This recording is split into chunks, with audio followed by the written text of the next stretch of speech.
Mario Rivadulla presenta Teledebate con Ramón Reyes y Alex Jiménez. Informativo, orientador, veraz. Nuestra más cordial bienvenida a Teledebate en Noticias 16. Hoy que estamos finalizando una nueva semana laboral, viernes 11 de agosto del año 2017. Llegando a todo el país a través de este canal y de los canales 16 de Tricón, 17 de Win Telecom, 18 de Claro y una amplia red de telecables a nivel nacional. Recuerden que pueden seguir a Teledebate a través de Twitter, Facebook y YouTube. La frase de este día: el que no sabe lo que quiere, acaba donde no quisiera estar. Repasando la historia, un día como hoy, en el año 1903, falleció en Santo Domingo, a la edad de 64 años, el notable educador Eugenio María de Hostos. Había nacido en Mayagüez el 11 de enero de 1939 y por su intensa dedicación a la causa de la independencia de Puerto Rico, la unidad de las Antillas y de la América Latina, fue conocido como Ciudadano de América. Dotado de vasta cultura, fue escritor, filósofo y sociólogo. Hostos estaba animado de un profundo espíritu americanista y con ese motivo viajó por distintos países del continente, asumiendo como propia diferentes causas. En Colombia logró la aprobación de una ley a favor de la emigración cubana. En Panamá, la construcción de un canal latinoamericano, y en Argentina proyectó la creación de un mercado común suramericano, así como la construcción de un ferrocarril trasandino. Este fue un sueño que se cumplió posteriormente.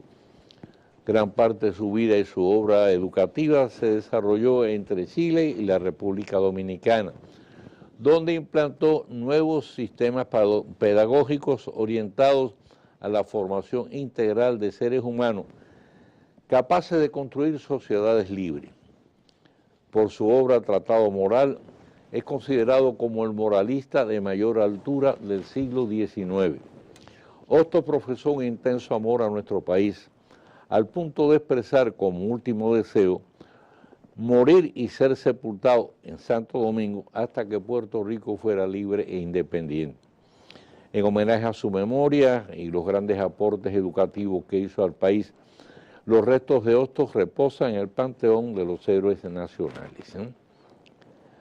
Y tirando a fondo, embarazos prematuros, los datos que figuran en el reportaje que publica en su edición de hoy el Listín Diario, bajo la firma de Catherine Luna, no pueden resultar más preocupantes. Nada menos, señores, que 1.635 niñas, oigan eso, niñas de entre 10 y 15 años, dieron a luz en el país el pasado año 2016, donde el universo de madres adolescentes alcanzó la cifra de 29.999 oficialmente registradas, pero eso fue en los hospitales establecidos en las demarcaciones de salud. En realidad, sin embargo, a nivel nacional la cifra real superó los 34.000 casos. De esa cantidad, más de la tercera parte, exactamente 10.681, tuvieron lugar en Santo Domingo, Distrito Nacional y Monteplata. La recopilación figura en el estudio Mapa de Embarazo en Adolescentes, fruto de un trabajo de conjunto llevado a cabo por la Vicepresidencia de la República, el Ministerio de Salud, la Oficina Nacional de Estadísticas y el Fondo de Población de las Naciones Unidas, y servirá de base a un programa que tiene como objetivo prevenir los embarazos tempranos, que nos sitúa entre los países de frecuencia más elevada a nivel continental. Mire, los perjuicios personales, familiares, sociales, educativos, económicos y fisiológicos que se derivan de esta situación totalmente anormal se han citado tantas veces que resulta innecesario repetir. Parece que fue ayer cuando asistíamos al nacimiento del matutino hoy, pero ya han pasado 36 años de que vio la luz por vez primera. Desde sus mismos inicios dio notación de su gran calidad informativa, la variedad e interés de sus diferentes secciones, la profundidad de sus enfoques editoriales y la apertura a las más variadas corrientes de opinión. Es ocasión para rendir tributo a la memoria de su fallecido director Mario Álvarez Dugan, Cuchito, una de las figuras más emblemáticas y completas del periodismo dominicano, y reconocer la excelente labor desplegada por su sucesor y también periodista de alto merecimiento, Bienvenido Álvarez Vega. Y mientras el pueblo venezolano en su gran mayoría la repudia y los principales gobiernos del continente, la Unión Europea y el propio Vaticano la rechaza, Nicolás Maduro y sus secuaces prosiguen en sus intentos de imponer una constitución ilegal y montar un evento electoral que es como un traje cortado a la medida de sus ambiciones de continuar ocupando la presidencia del país bolivariano, ya enmarcado en su claro régimen dictatorial. Razón le sobra al ministro de Obras Públicas, Gonzalo Castillo, cuando advierte que es de todo punto prematuro estar hablando ahora mismo de candidaturas presidenciales en el seno del PLD, mucho menos de una nueva reelección del presidente Danilo Medina. Eso es equivalente a echar leña al fuego y alimentar el régimen de la división interna en el seno del PLD, cuando más requiere el gobierno del apoyo de un partido unido, vigoroso y combativo, algo que ahora mismo está distante de proyectar. Y tanto la ADP como corrientes partidarias que anidan en su seno acompañan cada reclamo con una amenaza, desde paralizar las clases hasta someter a la justicia al ministro de Educación por la positiva disposición de depurar la nómina. Más que un gremio magisterial, parecen guerrillas en permanente insurgencia, proyectando una imagen muy diferente a la de prudencia y sensatez que corresponde a los verdaderos maestros. Y muy de tomar en cuenta los señalamientos que hace el experto argentino Daniel Sobato sobre la necesidad de democratizar los partidos políticos y organizar unas elecciones equitativas y transparentes en el 2020.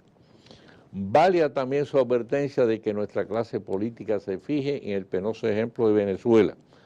Aquí cabe repetir aquello de que cuando veas las barbas del vecino arder, hay que poner las propias a remojo.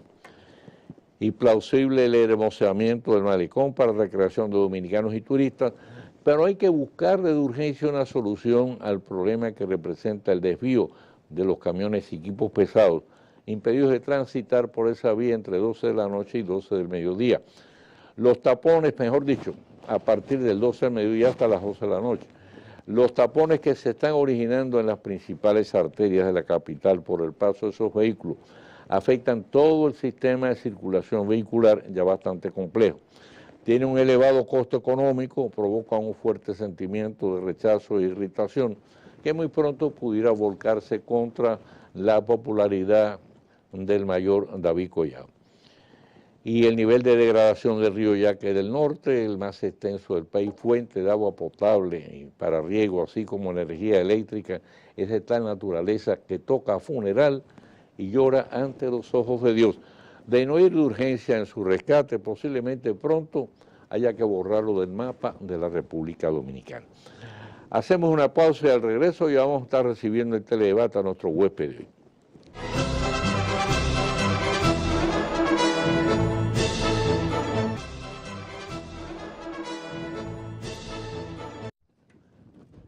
Bien, pues para nosotros motivo de mucha satisfacción contar hoy en Teledebate con la presencia del licenciado Pelegrín Castillo. Con Pelegrín, pues hace mucho tiempo que hemos mantenido una relación de comunicación, es decir, ha venido en muchas ocasiones al programa Teledebate, siempre cuando era diputado, sobre todo, pues le damos mucho seguimiento al trabajo que él hacía legislativo, ¿no? Sí.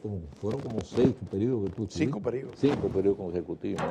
Y fue sin lugar a duda uno de los diputados más laboriosos con que contó el Congreso Nacional. Ahora es presidente de la Fuerza Nacional Progresista. Mucha gente se pregunta, Pelegrín, ¿cómo después de más de 20 años de esa relación tan estrecha que ustedes tuvieron con el Partido de la Liberación Dominicana, pues de pronto rompieron amarra y pasaron entonces a la oposición, una oposición bastante crítica? ¿Cuáles son las razones fundamentales que determinaron esa separación? Yo te diría, Mario, ante todo, muchas gracias por la invitación y un saludo a los amigos y amigas televidentes que siguen este espacio Teledebate. Yo te diría que que las razones fundamentales tuvieron que ver con el rechazo que el equipo del presidente y el mismo presidente hicieron a las propuestas nuestras. A mí particularmente, lo doy como testimonio, me abordó Gonzalo Castillo y me pidió una definición de nosotros con relación al tema de la reelección, iniciándome yo en el ministerio. Y yo le dije con mucha claridad que nosotros entendíamos que podíamos apoyar la reelección de Danilo Medina si se daban dos condiciones esenciales. La primera condición era que el presidente hiciera previamente una consulta, un referéndum, una consulta popular, porque nosotros entendíamos y entendemos que la Constitución no se podía modificar si no era previamente autorizado por el propio pueblo que había elegido. Un referéndum. Un referéndum. Eso mismo se lo habíamos planteado nosotros, Fuerza Nacional Progresista, al presidente Leonel Fernández. Te recuerdo que en el año 2010, 2011, empezó a activarse un movimiento reeleccionista, cuando recogieron 2 millones de firmas, querían que se habilitara al presidente Fernández en un fallo de Suprema Corte de Justicia legitimado por 2 millones de firmas de dominicanos que respaldaban esa repostulación del presidente. Quienes se opusieron rotundamente a esa maniobra de los partidarios del presidente Fernández, que nosotros llamábamos ingenieros constitucionalistas, fuimos nosotros en la Fuerza Nacional Progresista. Entendíamos que era un despropósito, que le iba a hacer mucho daño a la Constitución y al orden político.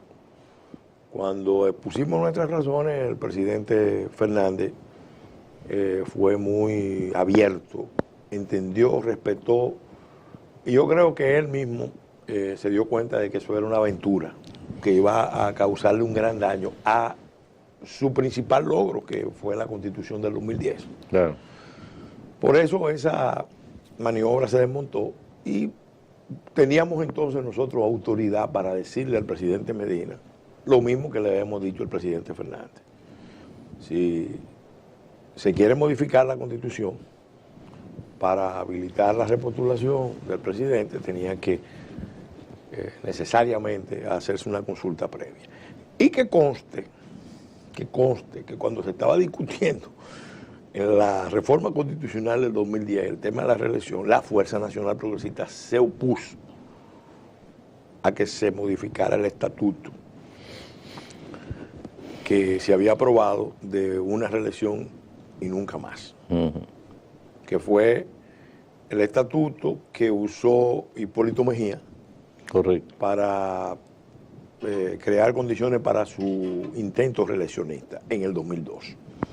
Nosotros nos opusimos en la reforma del 2010 y por eso teníamos una autoridad adicional para decirle al presidente Medina, eso no, solo se puede si se toma la vía del referéndum. Y le dijimos claramente, en esta circunstancia el presidente puede hacerlo y además le va a dar una fuerza tremenda a un proyecto de reelección, porque en ese momento él tenía un reconocimiento muy alto. Estoy hablando 2014, junio del 2014.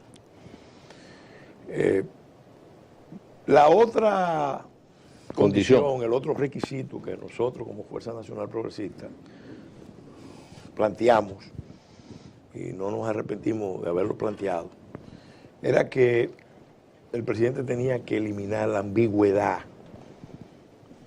que había en el gobierno en ese momento alrededor de la política frente a Haití y muy particularmente frente al tema de nacionalidad. Nosotros teníamos un compromiso formal con el presidente Medina de defender el Estatuto de Nacionalidad, que se afirmó en el 2005 con la sentencia del Suprema Corte de Justicia, se ratificó con la Constitución del 2010 y la imposibilidad de que los fallos dados por Suprema Corte de Justicia en materia constitucional por vía principal se pudieran revisar. Entonces, con ese compromiso nosotros tratamos de concretarlo y en el gobierno tuvimos una enorme oposición de gente muy cercana al presidente, del ministro Montalvo concretamente y buena parte de su equipo. Eso generó muchas tensiones, algunas trascendieron a la opinión pública, sí, otras no. Y nosotros, cuando Gonzalo me planteó el tema, yo le dije, mira, nosotros estaríamos en posición de apoyar al presidente si el presidente cierra esta brecha. En una materia de este tipo no es posible que el país mantenga ambigüedades, vacilaciones.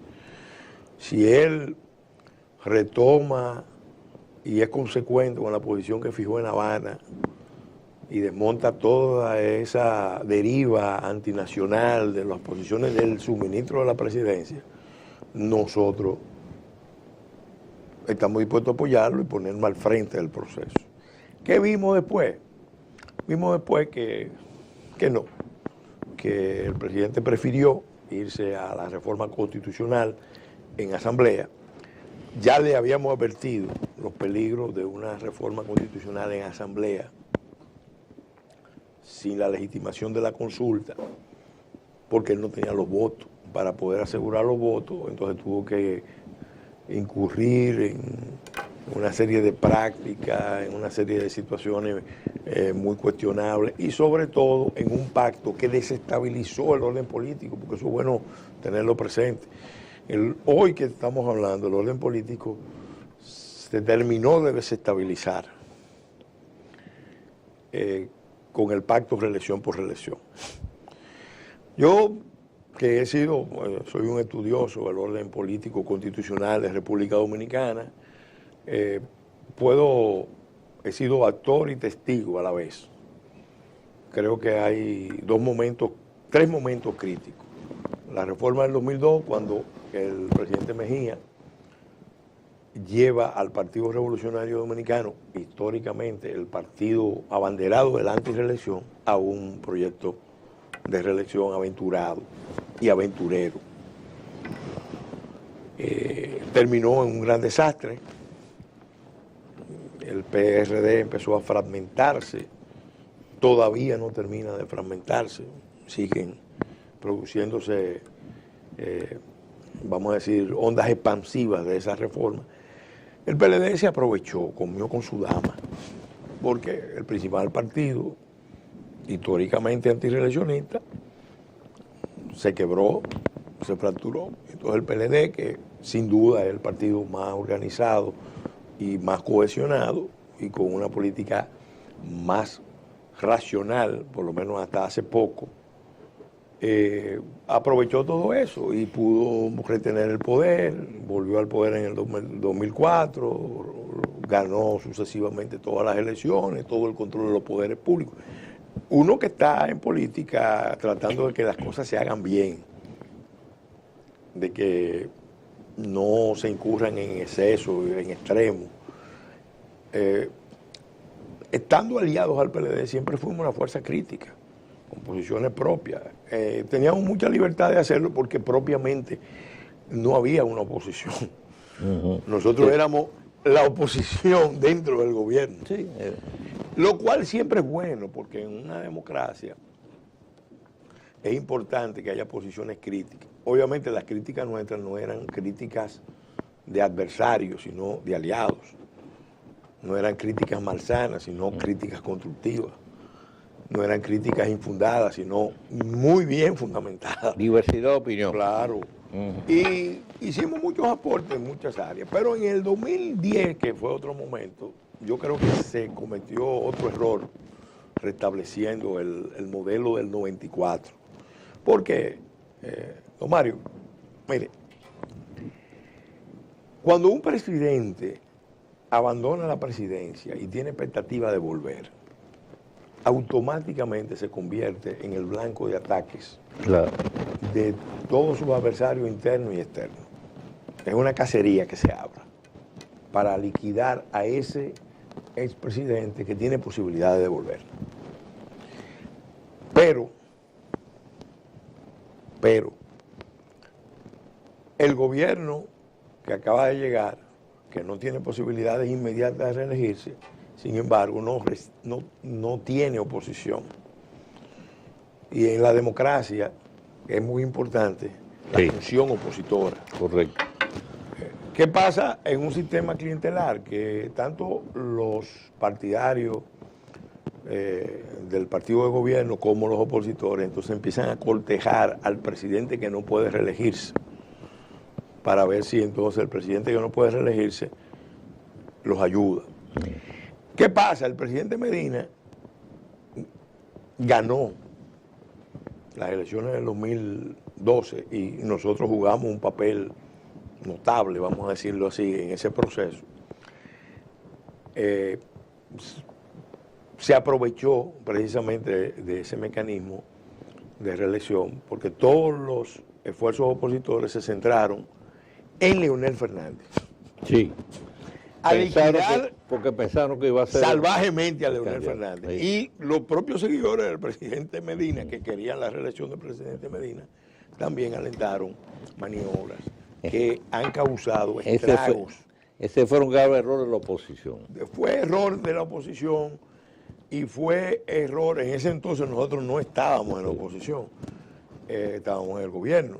Pero además, en el propio gobierno se dieron escenarios, rivalidades que generaron ya alarmas. Esa postura facilitó el proyecto reeleccionista. Claro.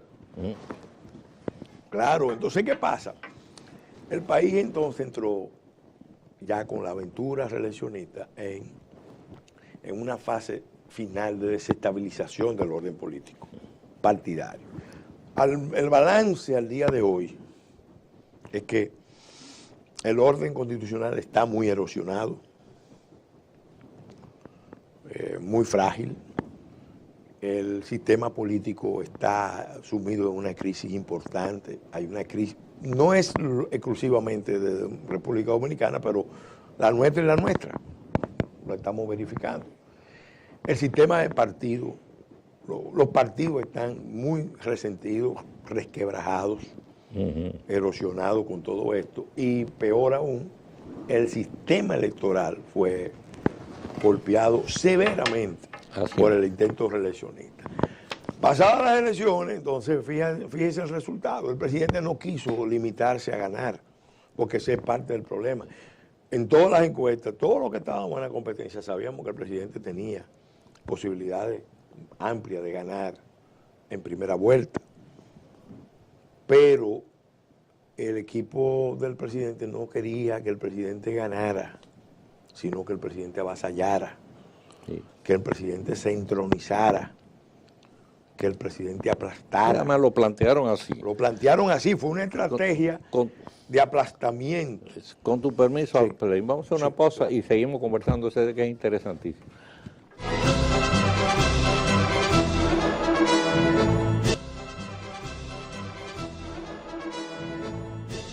Bien, pues seguimos conversando con el licenciado Pelegrín Castillo, el presidente de la Fuerza Nacional Progresista. Pelegrín, una cosa que llama la atención. El presidente, el doctor Castillo, aunque yo estoy ejerciendo como presidente. Bueno, pero tú eres el presidente. Él es el presidente histórico.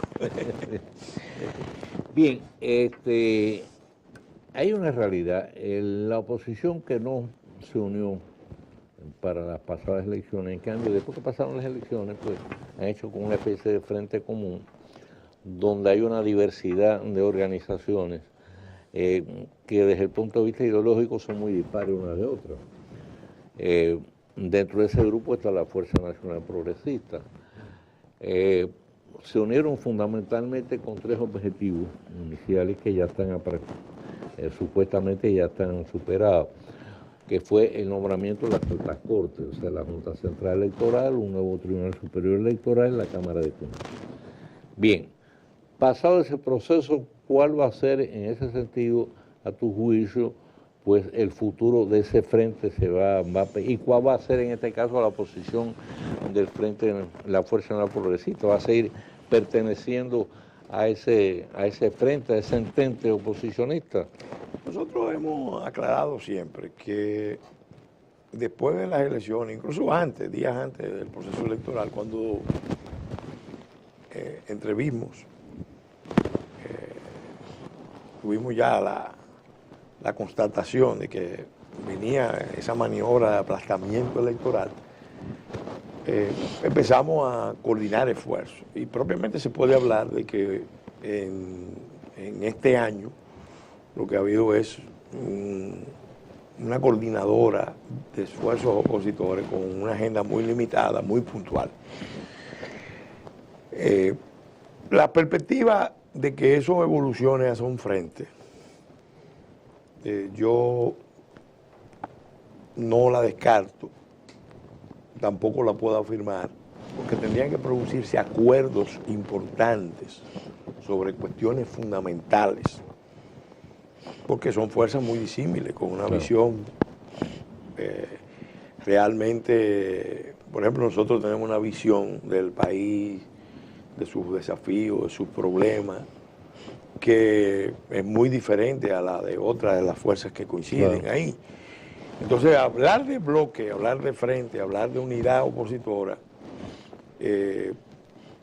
yo no lo veo factible hasta que no se produzcan acuerdos fundamentales, si es que hay interés de producir acuerdos fundamentales. Nosotros ahora mismo tenemos un planteamiento político diferente. Ahora mismo, yo lo digo, lo sostengo, lo puedo probar. En toda la historia de la República Dominicana, nunca la nación dominicana había enfrentado una situación más compleja, de más riesgo, de más peligro que en el presente. Tenemos un entorno exterior sumamente complicado. Lo que está pasando alrededor, en toda la región, es de temer, sobre todo sus repercusiones en el orden interno. Tenemos un proceso de deterioro de la institucionalidad del Estado, un Estado que está demostrando que tiene cada día más limitaciones para poder cumplir con sus fines esenciales. Desde lo más elemental, que es cuidar las fronteras, hasta algo que es esencial, inherente al Estado, que es la aplicación relativamente efectiva de la ley. Todo eso está en riesgo. Y vemos a cada momento manifestaciones inquietantes de eso. Ante esa realidad, nosotros estamos haciendo un llamado. Lo hicimos antes, cuando formamos el Polo Soberano, pero ahora lo reafirmamos a todas las fuerzas del país nacional. Esta es una crisis que desborda la política. Los partidos que suelen hacer política mirándose el ombligo, como dice nuestro mutuo amigo Federico Enrique Grateró, sí, no se han dado cuenta o no quieren darse cuenta de cuál es la naturaleza real de la crisis que tenemos. Ni por sí mismos, entiendo yo, están en condiciones de hacerle frente a los desafíos.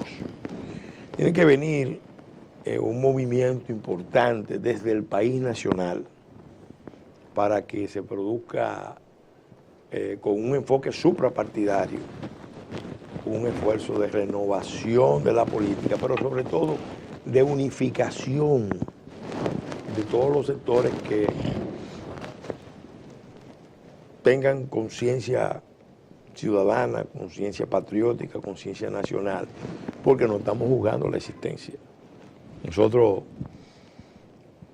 compartimos la isla con un Estado totalmente desestabilizado, Estado fallido, lo sabe la comunidad internacional, lo sabe el liderazgo local, lo saben los propios líderes haitianos. En privado mucha gente lo admite, pero no se atreven a actuar en consecuencia.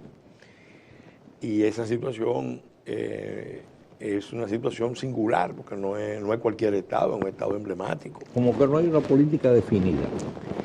Al contrario, hay una política definida y no es la mejor política. Pero es tan negativa, es de tanto riesgo que el gobierno no termina de evidenciarla, no se atreve a decirle al país cuáles son los compromisos. Ese es el problema. Y es un compromiso no solamente del gobierno. Yo en eso he sido crítico, no solamente del gobierno, sino de fuerzas opositoras y sobre todo también de sectores del empresariado, la intelectualidad, el mundo religioso, el mundo militar. Ante el dato geopolítico de un Estado fallido, República Dominicana ha cometido el error estratégico de asumir el papel de Estado pivote y de zona de amortiguamiento. Y hay sectores que están cobrando por administrar esa crisis internacional. Y eso es realmente un paso de mucho riesgo.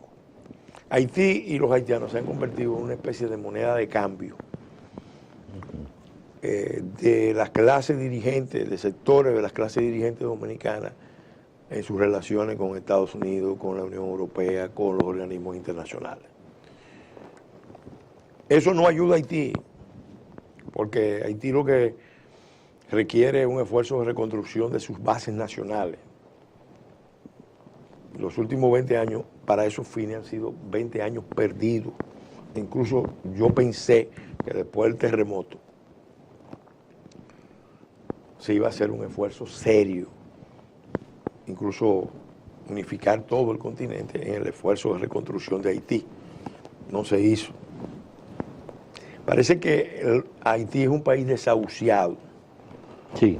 Desahuciado. Entonces, esa comunidad internacional de manera cínica ha pretendido que un Estado como el nuestro asuma ese rol para el cual no está preparado. Fíjense hoy, el jefe del ejército, el ministro de Defensa anuncia que República Dominicana va a jugar un papel en la conformación del nuevo ejército haitiano. Sí, me parece una cosa disparatada. Sí, pero son muchas las manifestaciones de ese tipo. Entonces, ante la fragilidad del Estado y sus instituciones, por eso nosotros estamos abogando, y lo digo aquí hoy, en septiembre hay un grupo de ciudadanos, porque ya esto no es una cuestión partidaria, que estamos coordinando esfuerzos para iniciar una serie de manifestaciones, unos movimientos donde se exprese la voluntad del pueblo, de sectores amplios de la sociedad que están muy preocupados con esto, de defender la soberanía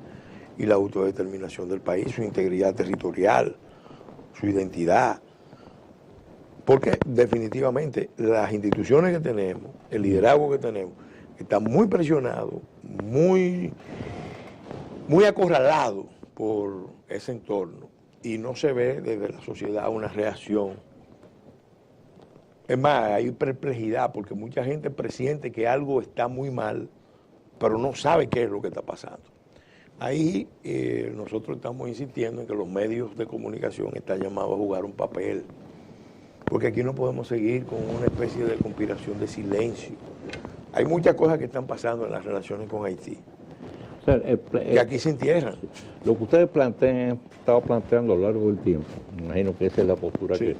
es que hay que ayudar a Haití a resolver sus problemas dentro de la frontera de Haití. Claro. Y no creo que Haití necesitaba ni MINUSTAH, ni mucho menos un ejército. Todos esos recursos debieron haberse dedicado a promover la educación, la salud, a crear Las infraestructuras. fuentes de riqueza. Don Mario, óigame.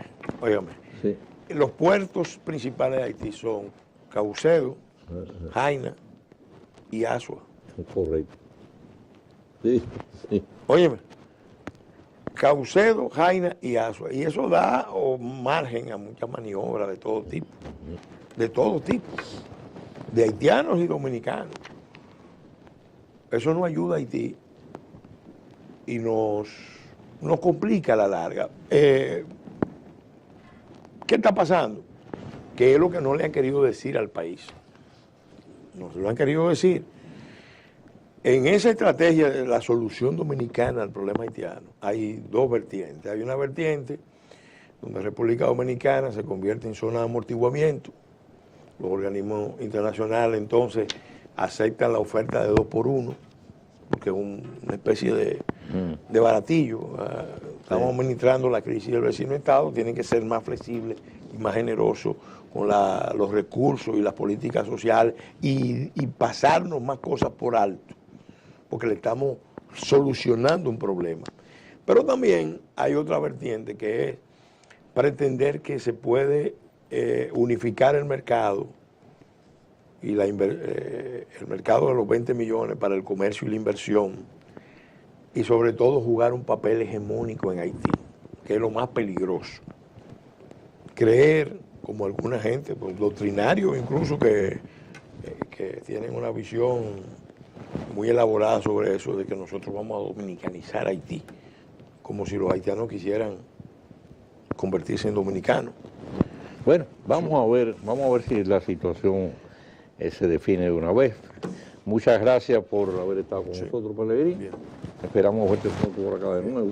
Gracias a usted. Para seguir conversando de este tema y también de los temas de la política nacional, en definitiva, hasta la posibilidad de que en un momento determinado ustedes pues vuelvan nuevamente a pactar con el PLD si las condiciones son propicias.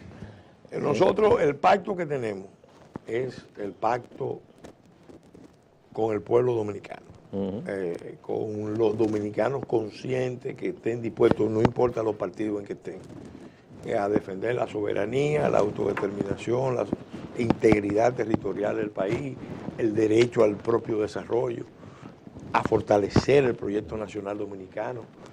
Este país es un mini continente, este país tiene excelentes condiciones para que su población viva en condiciones muy superiores a las que tiene ahora, pero tiene un proyecto nacional muy frágil. Exacto, eso es verdad. Ese es el problema. Muchas gracias por haber estado con nosotros. Gracias a usted. Y ustedes, queridos amigos televidentes, volvemos en breve con el tiro rápido de este día.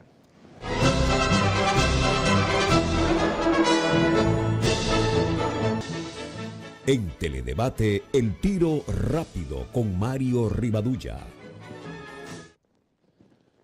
Cursan en los medios de comunicación dos graves denuncias que atañen a la clase médica.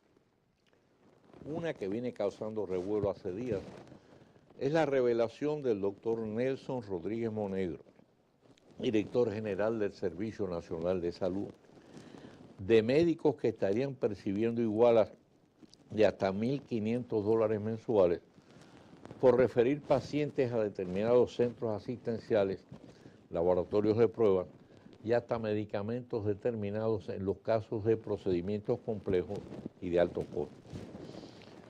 Menciona de manera específica médicos generales que por esta razón, en caso de pacientes con cáncer, a fin de cobrar comisión, les ordenan estudios radiológicos en vez de referirlos a la atención de oncólogos, que son los especialistas indicados para ordenar las pruebas requeridas, a fin de establecer el diagnóstico y el tratamiento de la enfermedad. Más grave aún, el doctor Rodríguez Monegro asegura que en algunos hospitales públicos se ha llegado al extremo de dañar de manera deliberada los equipos existentes para la realización de pruebas de diagnóstico, con el propósito de desviar los pacientes hacia ciertos centros privados que a cambio les envían una remuneración. Es de suponer que aun cuando no menciona nombres ni casos específicos, el director nacional del Servicio Nacional de Salud suscribe señalamientos de tanta gravedad es porque dispone de los suficientes elementos de prueba que avalen los mismos.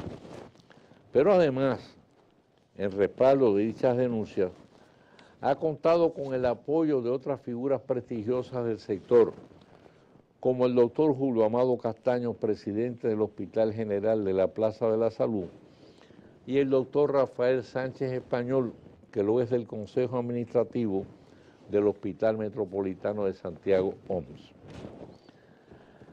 Ambos coinciden en denunciar y condenar esta codiciosa práctica de lucro indebido que envilece el ejercicio de la medicina. En otro orden, no menos impacto provoca la información de que la tasa de mortalidad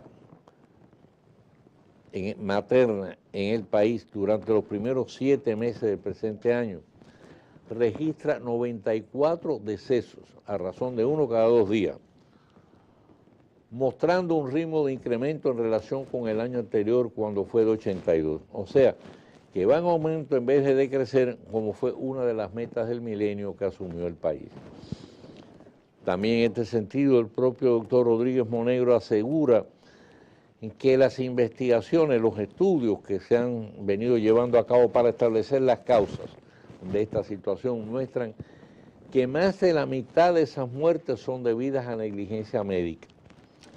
Al respecto afirma que el problema no radica en la falta de insumos y medicamentos, sino la mala atención profesional que reciben las mujeres en estado de gestación, desde la consulta prenatal hasta el momento del proceso del parto y el nacimiento de la criatura. No es esta la primera vez que la alta tasa de mortalidad materna es atribuida en mayor medida a malas prácticas médicas. A una conclusión similar llegó un estudio realizado tiempo atrás por la Organización Panamericana de la Salud, cuyos resultados naturalmente fueron objetados por el Colegio Médico. La cosa se quedó así. Pero lo de ahora es más grave. En tanto a la reiteración de los mismos se suman las denuncias sobre el cobro indebido de igualas y coimas con que algunos centros y laboratorios de pruebas diagnósticas estarían remunerando a médicos por el envío de pacientes. Una relación a todas luces reñida con la más elemental ética de la medicina, cuyo ejercicio se estaría degradando hasta el punto de convertir a los pacientes en objeto de vergonzoso lucro ilegal.